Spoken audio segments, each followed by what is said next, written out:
Je vais vous présenter quelques exercices qui vous aideront à manier l'aréographe ou le airbrush. Le premier exercice, c'est de petits points égaux sur la feuille. Cet exercice va vous aider à prendre conscience du levier et de la distance par rapport à votre feuille ou à votre cas. Donc,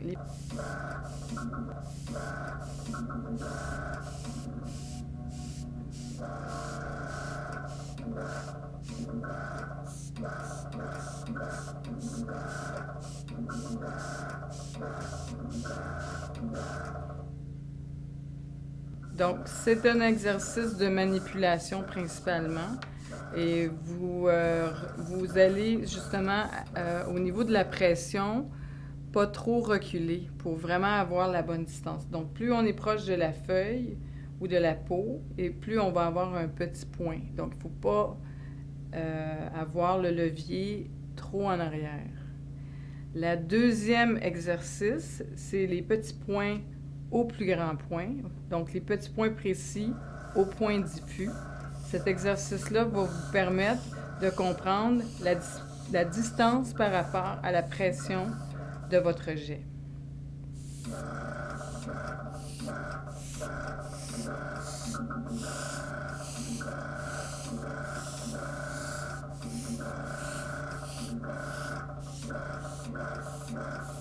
Donc, je garde à peu près la même distance dans mon levier, sauf que je vais reculer sur le papier pour avoir une diffusion plus légère. Donc, c'est important en maquillage, si on comprend ce principe-là, on va être capable de cibler certains endroits et d'apporter une diffusion à d'autres endroits qui en ont moins besoin. L'autre exercice, c'est une ligne droite constante.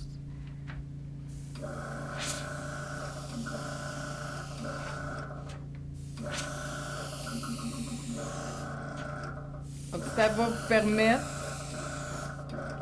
de conscientiser l'égalité de votre jet et d'avoir une constance dans la distance. Parce que si vous vous déplacez, vous allez avoir un jet irrégulier. Le troisième exercice, petit jet à grand jet. Un peu le même exercice que le point. Donc, on part.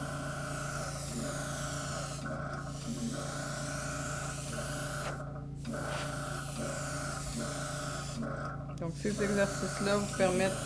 exercices-là vous permettent de comprendre la pression et la distance. Si vous faites ces exercices-là régulièrement, vous allez faire un très beau travail. Avant de commencer à maquiller sur quelqu'un, je vais vous montrer un petit exercice que vous devriez faire sur une feuille et non sur une personne. La maîtrise de cet exercice, quand elle est parfaite, vous êtes capable de bien réussir un maquillage. Donc, qu'est-ce que je vais faire? Je vais faire un carré.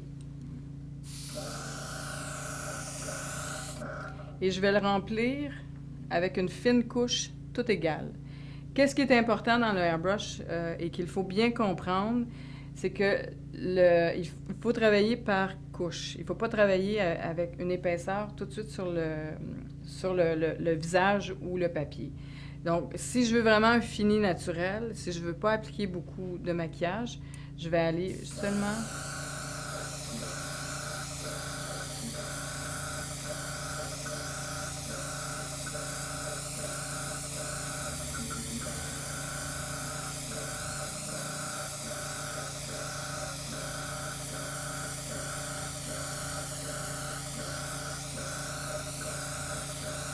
Voilà.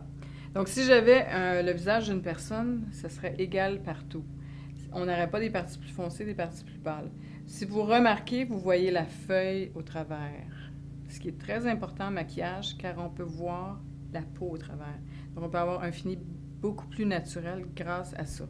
Si je voudrais couvrir un peu plus, si j'aurais un cas spécial où j'ai besoin de couvrir, je vais rajouter une autre couche par-dessus. C'est important d'avoir assez de produit pour faire cet exercice.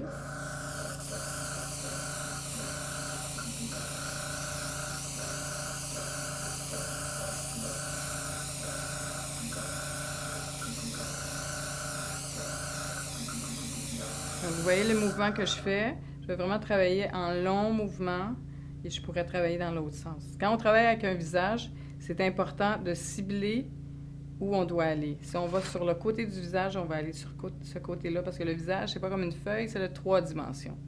Donc, il faut vraiment travailler en rondeur comme ça.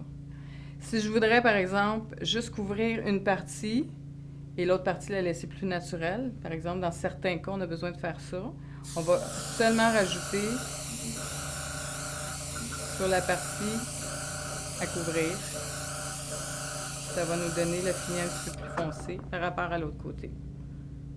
Quand vous êtes capable de bien maîtriser ça, vous êtes prête à maquiller.